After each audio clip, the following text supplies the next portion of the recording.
شکر بھی ادا کرو۔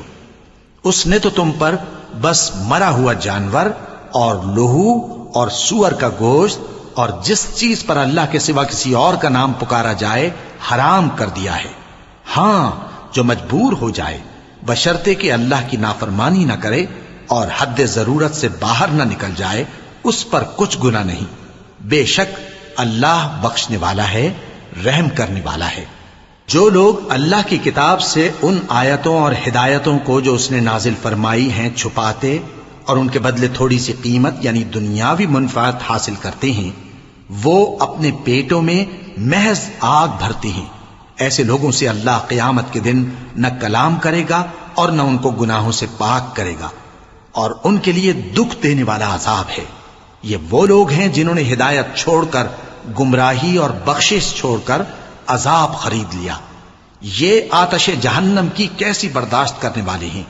یہ اس لیے کہ اللہ نے کتاب سچائی کے ساتھ نازل فرمائی، اور جن لوگوں نے اس کتاب میں اختلاف کیا وہ ضد میں آ کر نیکی سے دور ہو گئے ہیں۔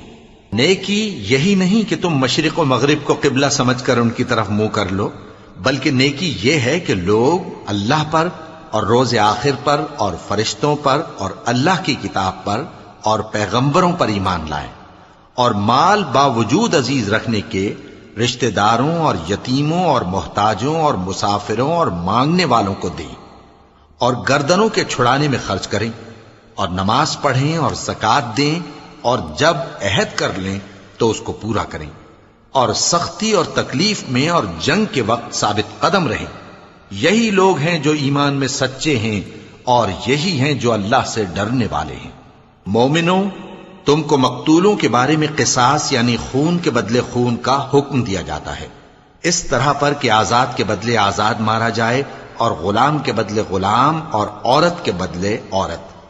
اور اگر قاتل کو اس کے مقتول بھائی کے قصاص میں سے کچھ معاف کر دیا جائے تو وارث مقتول کو پسندیدہ طریق سے قرارداد کی پیروی یعنی مطالبہ خون بہا کرنا اور قاتل کو خوشخوئی کے ساتھ ادا کرنا چاہیے۔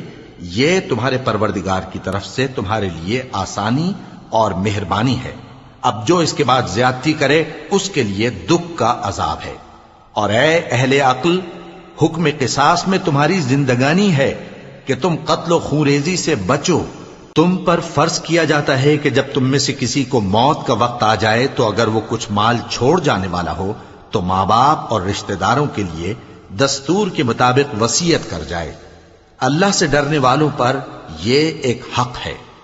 پھر جو شخص وصیت کو سننے کے بعد اس کو بدل ڈالے تو اس کے بدلنے کا گناہ انہی لوگوں پر ہے جو اس کو بدلیں، اور بے شک اللہ سنتا جانتا ہے۔ اب اگر کسی کو وصیت کرنے والے کی طرف سے کسی وارث کی طرفداری یا حق تلفی کا اندیشہ ہو تو اگر وہ وصیت کو بدل کر وارثوں میں صلح کرا دے تو اس پر کچھ گناہ نہیں۔ بے شک اللہ بخشنے والا ہے، رحم والا ہے۔ مومنوں، تم پر روزے فرض کیے گئے ہیں جس طرح تم سے پہلے لوگ